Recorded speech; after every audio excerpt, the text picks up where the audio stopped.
This is a story my father told me when I was young. He learned it from his father, and his father learned it from the elders of his village. In El Salvador, there are stories everyone knows, stories whispered during blackouts, stories told when the wind moves strangely through the trees, stories that remind people that the world we see is not the only one that exists. This is one of those stories. It comes from the village of Tierra Blanca, in the department of San Miguel, in the small but ancient country of El Salvador, deep in Central America. Long before paved roads, before electric lights, before radios carried voices through the night, the people of Tierra Blanca lived close to the land. They planted, they harvested, they prayed, and they understood something many have forgotten, that the earth itself was created with intention, that every root, every bulb, every leaf had a purpose, and that some foods carried protection far beyond what the eye could see. Among these foods, none were more respected than onions, garlic, and ginger. The elders said these plants were gifts from God, not only to nourish the body, but to guard the soul. And they told this story to explain why. In those days, Tierra Blanca was peaceful, but peace, like mist, can vanish without warning. It began with rumors. A man seen wandering at night, his back bent unnaturally, his voice sounding like it came from deep inside a hollow cave. Animals grew restless.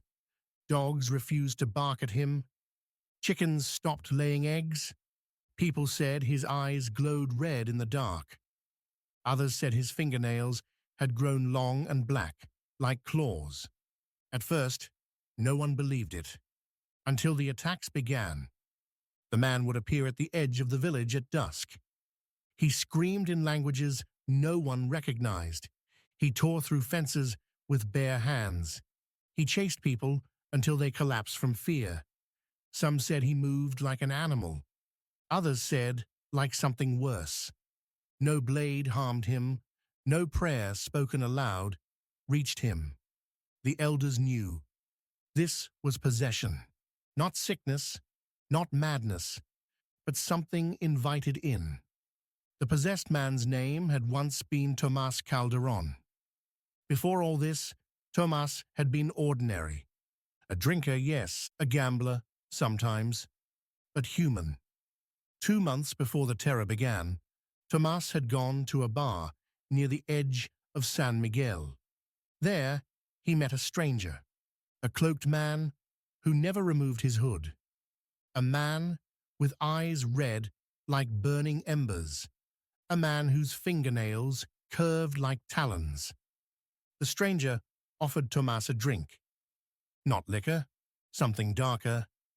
The stranger promised wealth, fortune, power.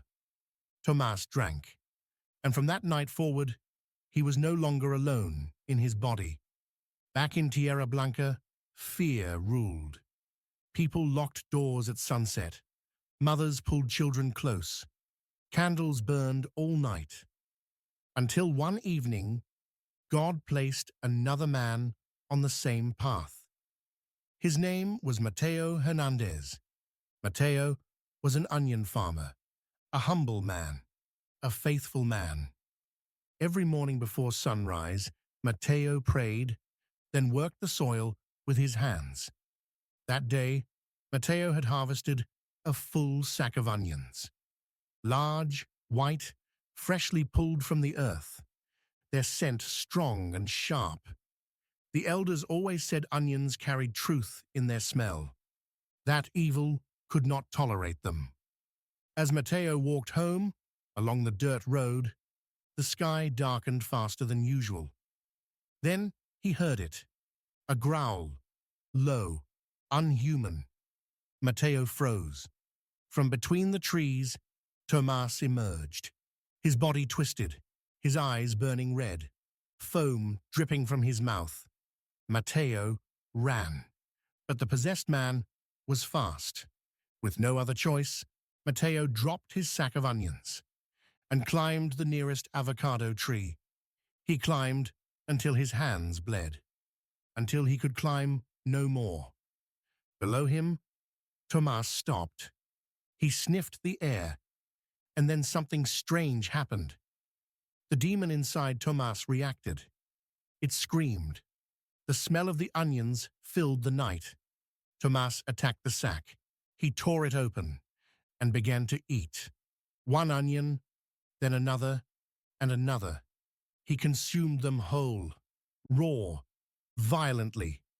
The possessed man screamed as he ate, as if the onions burned him from the inside.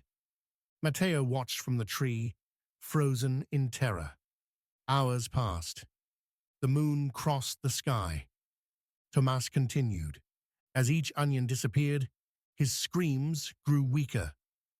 By midnight, he collapsed beside the empty sack. All night long, he vomited, black liquid, foul-smelling bile, something unnatural. The earth soaked it in. As dawn approached, the birds began to sing. Matteo, exhausted, still clung to the tree. When the sun rose, Tomas stirred. Matteo expected glowing eyes. Instead, he saw a man, pale, weak, human. Tomas looked up at the tree. "Please," he said softly, "come down. I remember now." Matteo climbed down slowly. Tomas wept. He told Matteo everything. The bar, the cloaked man, the drink, the promise of wealth. He said the onion burned the poison away, that it forced the black magic out, that his body rejected the evil all night long. He thanked God. He thanked the earth. He thanked the onions. The elders later said onions, garlic, and ginger were chosen for this reason. They cleanse blood. They strengthen the body. They disrupt darkness. God placed medicine in plants long before medicine had names. The village changed after that. People planted more gardens. They ate what came from the earth. They refused gifts from strangers.